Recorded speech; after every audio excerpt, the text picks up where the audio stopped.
Welcome to our channel. Today we how to cancel Microsoft Office 365 account, quick tutorial step by step clearly.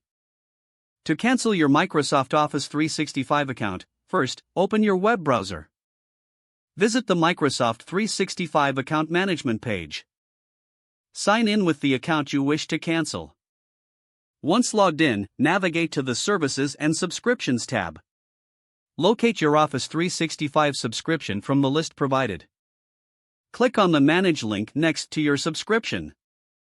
On the next page, look for the Cancel option. Click on the Cancel button. You may be prompted to confirm your choice. Follow any on-screen instructions to finalize the cancellation. You'll receive a confirmation email once the cancellation is complete. Make sure to check your email for that confirmation. Understand that you may still have access until the end of your billing cycle. If you encounter any issues, visit the Microsoft support page for assistance. That's it. Your Microsoft Office 365 account has been successfully canceled.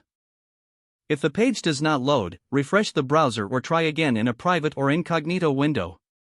Make sure you are using the correct email address, then retype it carefully to avoid small typos.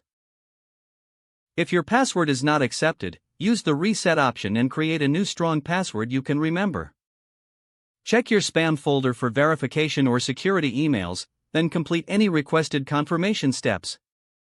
Enable two-factor authentication if available to improve account security and reduce unauthorized access risk. After signing in, review your profile details so your contact information and settings are accurate and current. If you see an error message, note it down and try again after restarting your device and internet connection. Log out when you finish, especially on shared devices, to keep your account and payment information secure.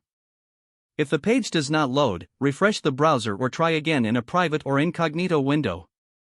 Make sure you are using the correct email address, then retype it carefully to avoid small typos. If your password is not accepted, use the reset option and create a new strong password you can remember. Check your spam folder for verification or security emails, then complete any requested confirmation steps. Don't forget to like this video and subscribe to our channel for more step-by-step tech guides.